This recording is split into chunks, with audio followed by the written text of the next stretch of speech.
At 79, one of the greatest basketball players of all time, Kareem Abdul-Jabbar, looked back on his 2-0-year career, 6 MVPs, 6 NBA championships, and a weapon that was nearly unstoppable, the sky hook. Throughout his career, hundreds of players tried to stop him, but only a few truly forced Kareem to adjust.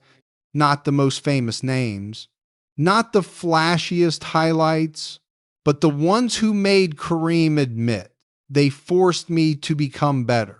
These are the 5 toughest rivals in Kareem Abdul-Jabbar's career. When Kareem Abdul-Jabbar entered the NBA in 1969, he wasn't just a rookie stepping into the league. He was stepping into the shadow of a giant Wilt Chamberlain.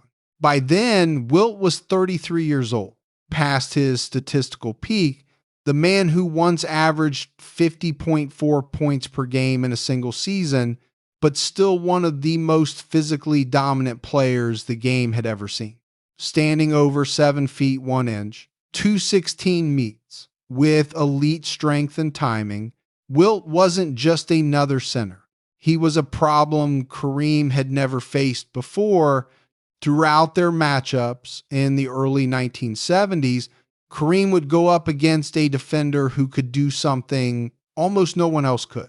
He could actually block the skyhook, not consistently, not easily, but the fact that it happened at all changed everything.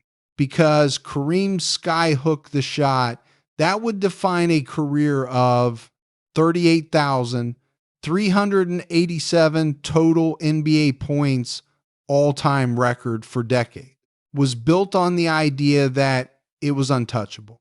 Wilt challenged that idea. In their head-to-head battles, Kareem still put up strong numbers, often scoring over 30 points, but Wilt forced him into tougher angles, contested releases, and moments of doubt that rarely existed against other defenders. Wilt didn't rely purely on size. He studied Kareem, timing the turn, anticipating the release of, contesting at the exact moment of elevation.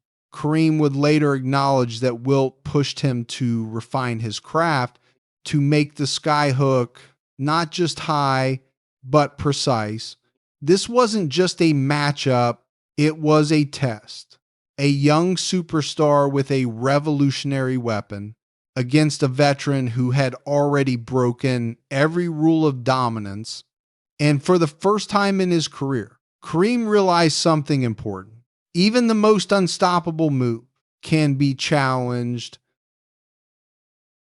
If Wilt Chamberlain was a test of size and power, then Nate Thurmond was something far more frustrating. Discipline, precision, and pure defense. Thurmond was never known for scoring. He never won an MVP. He never led the league in points.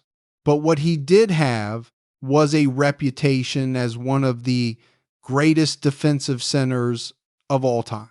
During an era when Kareem Abdul-Jabbar averaged over 24.6 points per game across his career, dropping 30 on most defenders with ease, Thurmond made those numbers look human.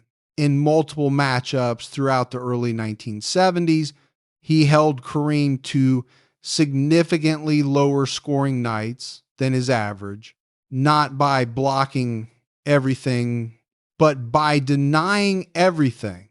No clean catches, no comfortable positioning, no rhythm. Thurmond understood something most defenders didn't. You don't stop Kareem at the shot.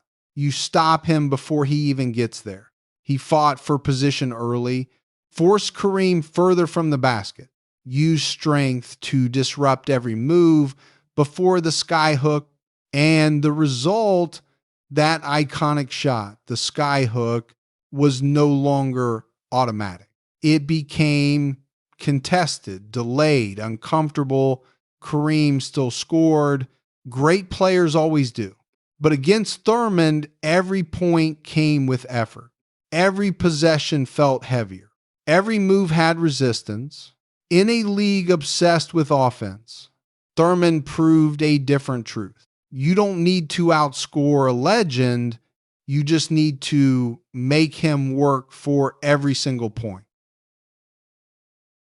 By 1977, Kareem Abdul-Jabbar was in his prime. He was averaging over 26 points per game, already an MVP, already one of the most unstoppable forces in the league.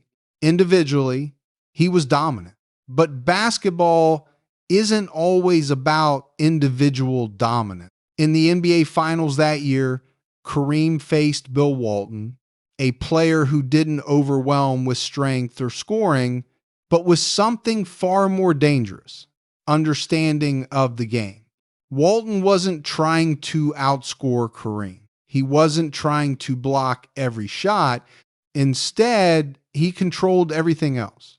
He averaged 18.5 points, 19 rebounds, and 5+ assists per game in the 1977 final. He dictated tempo. He turned every possession into a team advantage. And most importantly, he made Kareem play outside of his comfort zone rather than attacking Kareem directly. Walton forced him to move, to rotate, to think. The result? The Portland Trail Blazers won the series 4-2.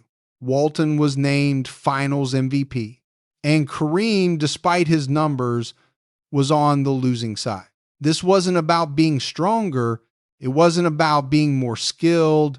This was about being one step ahead mentally. Kareem later acknowledged Walton as one of the smartest centers he ever faced, because for perhaps the first time in his career, he experienced something different.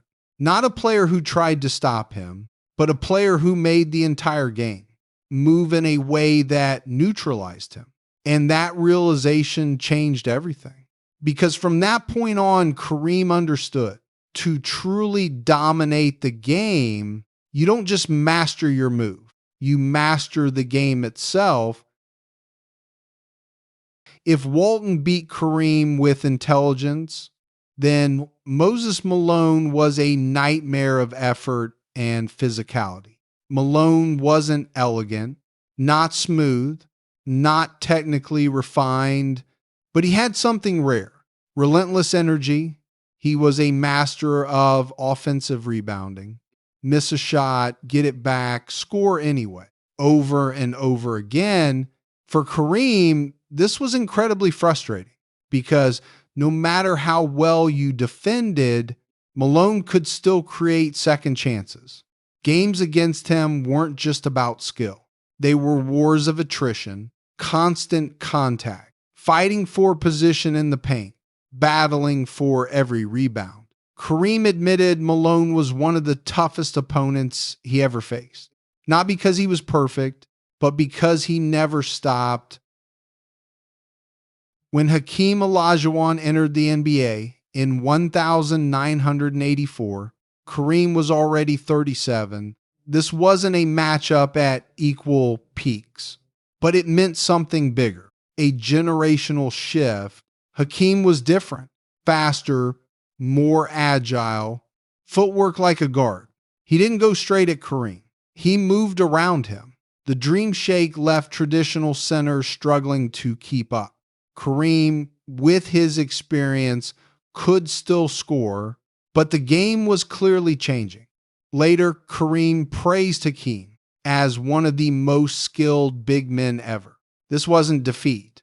It was the moment a legend realized the game he once dominated was evolving.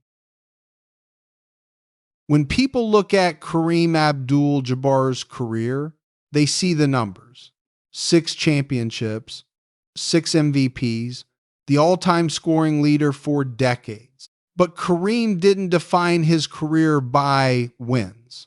He defined it by challenges. Wilt Chamberlain, physical dominance; Nate Thurman, defensive mastery; Bill Walton, basketball IQ; Moses Malone, relentless effort; Hakeem Olajuwon, evolution of the game; Each one wasn't just an opponent. They were the reason Kareem had to adapt, to grow, to become better. And maybe that's what defines a true legend. Not someone who was never challenged, but someone who kept evolving every time they were